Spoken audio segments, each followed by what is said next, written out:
It's Nolan.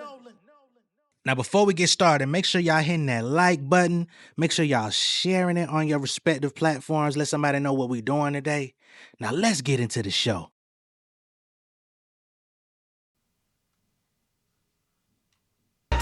Price of admission rising. Entrepreneur kind of sewer. I've been enterprising. Clean paper with immunizing. I need that. Microphone fiend broke away from the scene. Now I'm falling in the relapse. The young G-rap. Fillet the game like a sea bass. Hitting levels, yeah, I mean, couldn't reach that. It ain't all about the money, but if money's vacant, it's like a stripper dog, ain't nothing shaking. I used to get them folk for folks. Wishing that the industry would come and open the door. Used to book shows, never had nothing to show. The stage coming and go. Turned the new leaf, got me heating up at the stove. The portfolio, sick as polio. Tails like a Lojero. Homies, toe sticks, no Pinocchio. Pin game, publishing checks, looking like OVO.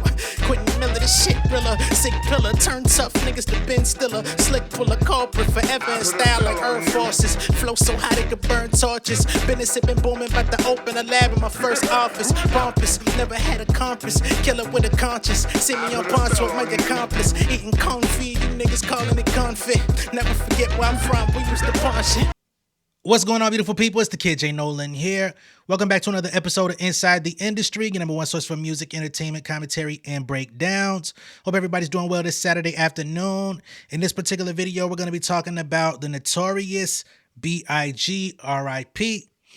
And unfortunately, what seems to be the upcoming sale of his entire music catalog. Okay. And with that, we also got to say R.I.P. to his mother, Miss Valletta Wallace, who just passed away a little over a week ago. And in my mind, I can't help but cry foul, right? It seems too timely that this man's mother passes away, and in less than 10 days, people are already talking about his music catalog being sold. Now, while she was living, I don't know what percentage or stake that she had ownership of or how much she controlled of her son's music. But I know for sure I've seen interviews of Busta Rhymes and other artists that talked about having to run anything they wanted to do concerning Biggie by his mom. And she was like the arbiter of yay or nay of whether or not it was going to get approved. If they wanted to get a Biggie verse on a project, posthumously, whatever it was, Biggie mama had something to do with it, right? Now, of course, a lot of stuff that ended up happening or coming out after Biggie passed away, Diddy was also involved in it.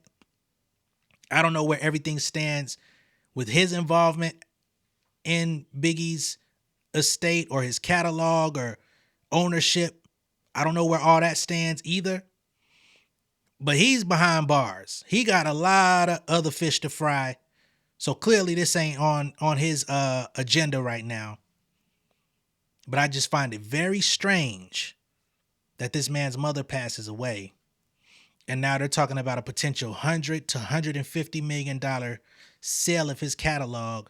And we don't even know if any of his living family are going to be involved in it, going to get a piece of it, or how it's going to be broken up. Let me go ahead and pull up the Hollywood Reporter because they're the ones that broke this story. And let's just read through it and see if we can get to any level of understanding about what they're trying to do.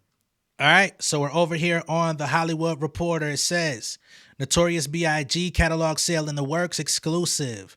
The late rapper's publishing and publicity rights have a suitor in primary wave with the asking price of $100 million to $150 million. Now, Primary Wave is a company that's been consuming music catalogs for years. They have a lot of high-profile artists in their catalog of music that they've acquired in the past, let's just say 5-6 years, probably longer than that, but I've been hearing their name in circulation for the past 5.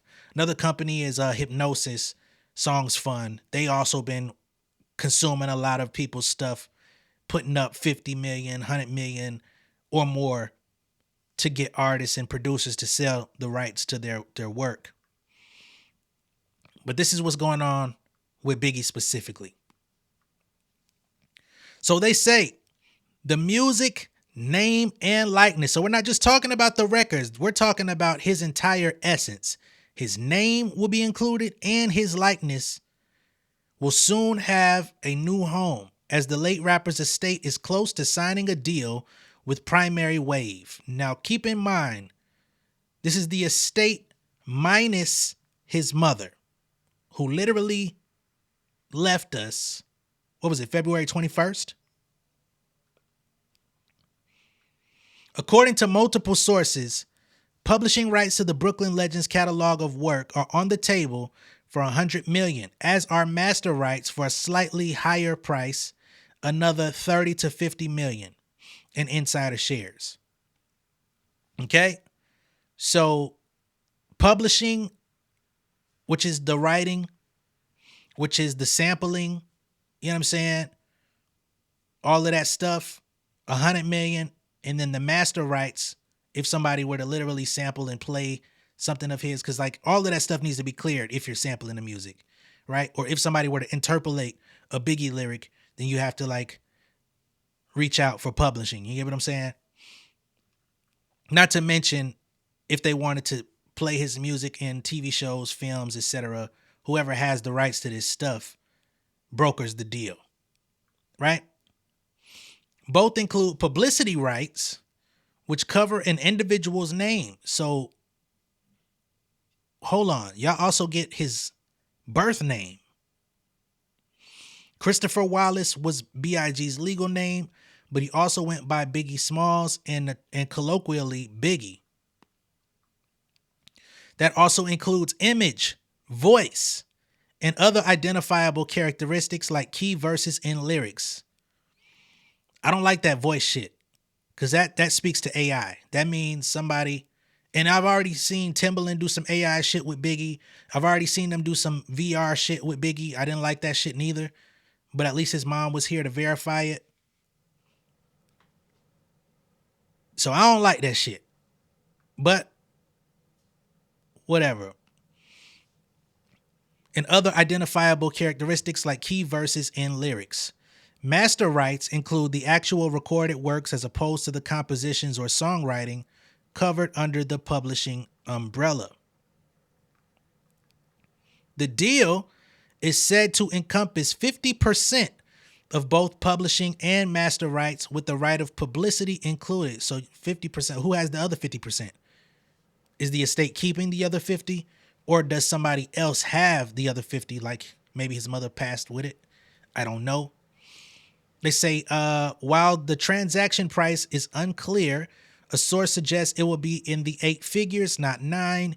The deal is on the way to close, likely in the next couple weeks, after which Biggie will join an already impressive roster of legends at Primary Wave. So now they're going to give you some of the other artists whose catalogs they've consumed, such as Bob Marley, Whitney Houston, Stevie Nicks, and Luther Vandross, whose Sony Music Vision produced documentary Luther, Never Too Much, recently picked up 2 NAACP Image Awards, including for Best Documentary.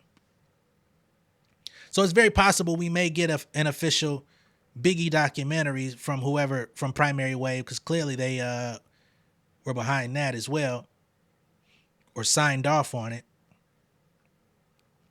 They say representing the estate of Notorious B.I.G., who was shot to death in 1997, are Mark Pitts and Wayne Barrow. Now, I do remember Mark Pitts for working in the music industry for very many years.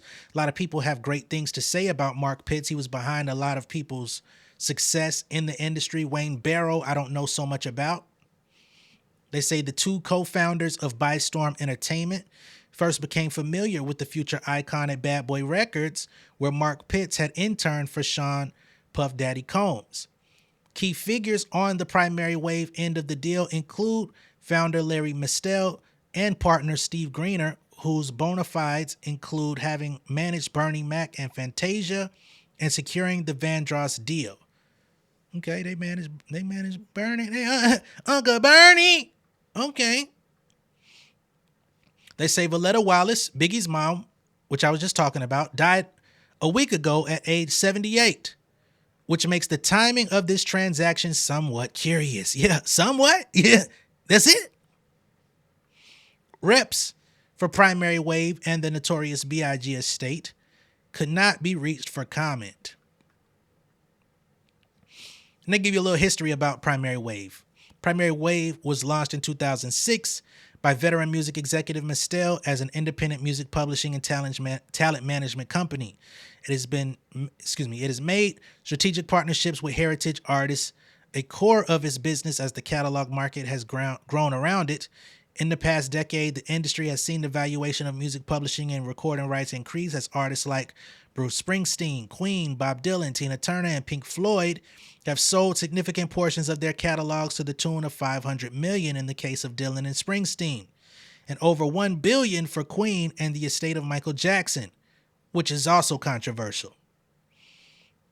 Some analysts project that the publishing rights asset class alone will reach over 10 billion by 2030 if it continues performing consistently. Okay?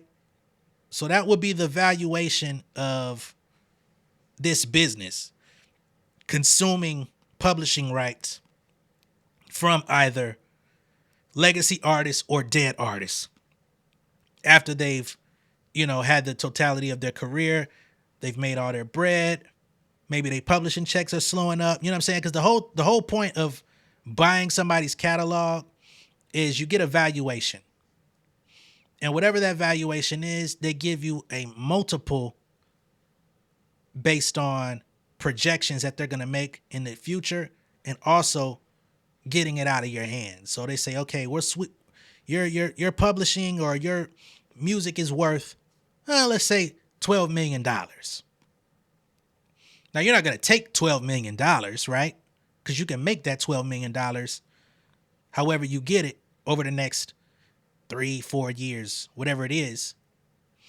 But they say it's worth 12. We'll give you 80. We'll give you 100 million. We'll give you 75 million, 40 million. Because then you start looking around and you say, well, shit, my shit's worth 12, but I'm only getting that over time. But if I could get my hands on 60, 70 up front, shit, that takes care of my next 10, 12 years, 15, 20 years without nothing. And then I could take money from that, flip it, retain assets, put money into different stocks or, different assets, you know what I'm saying? Life insurance, 401ks, retirement funds, all type of shit, compound interest. You just put it into all different types of things. That's why a lot of these people, especially when you look at like the younger folks, like when Future sold his shit or when Justin Bieber sold his shit, and a lot of people were saying, what the fuck, y'all still young. Justin Timberlake sold his shit. Timbaland sold his shit. But you got to think, they're still of pretty sound mind. So it's like, shit, if I could get my financial advisors to help me put money in select areas where I can make flips, if I could get 5 good flips out of this, that means I'm going to get, whatever the 70, 80 million is, taxes deduct from that, end up with 40, 45, whatever the fuck, right? But then I could take 10, 15 million and put it in some other shit. I could live off this, and then I'll watch my profits grow in other areas, and I can pull from that cash flow when or if needed and solidify my future, have something to pass down.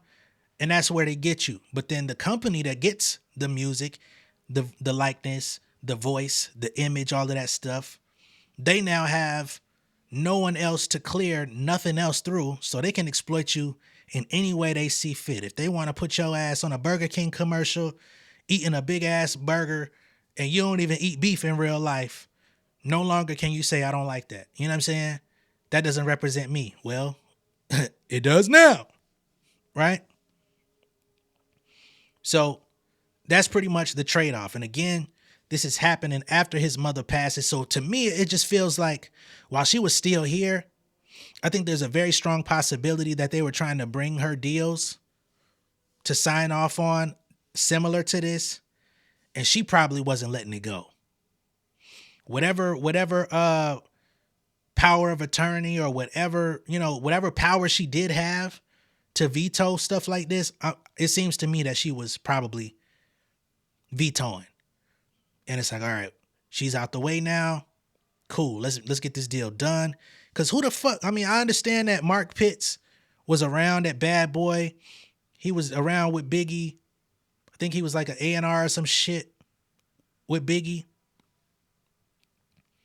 But you was only around that man for 5 years out of his life. You ain't that significant, you know what I mean?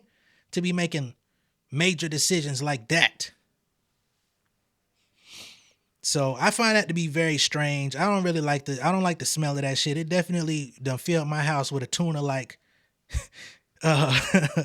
scent. But y'all let me know what y'all think. You know what I'm saying? Am I tripping or do you see where I'm coming from? Because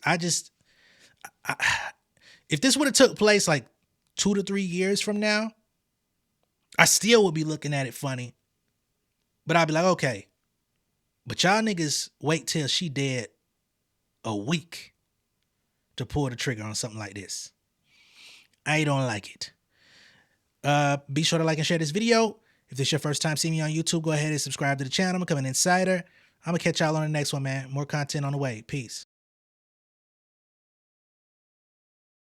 King of my city and cul-de-sac. Coming out swinging like soldier rag. Leading my people like quarterback. Boy, I study this shit, I'm an almanac. Had to get up and grind. Knowledge is booming, I'm here to apply. Came with the chip and the dip, it just single the mind. We finna do more than survive. I need my check. Spinning the block for the Gouda. We hitting the jeweler to flood out the net. We don't do beef for computers, I'm straight out the sewer. We come when you rest. Niggas be looking perplexed, so keeping my foot on their neck. No map, I trust my gut for the quest. But drama, I'm fully abreast. I was ready for years and they died of me. All of a sudden they tell me they proud of me. I been dropping these haters like calories. Cross somebody came back with some boundaries. Stand for my honor, but too raw, no corner. Packing the stick with a drummer. Wanna catch my bad, won't fumble. I done came too far to be humble.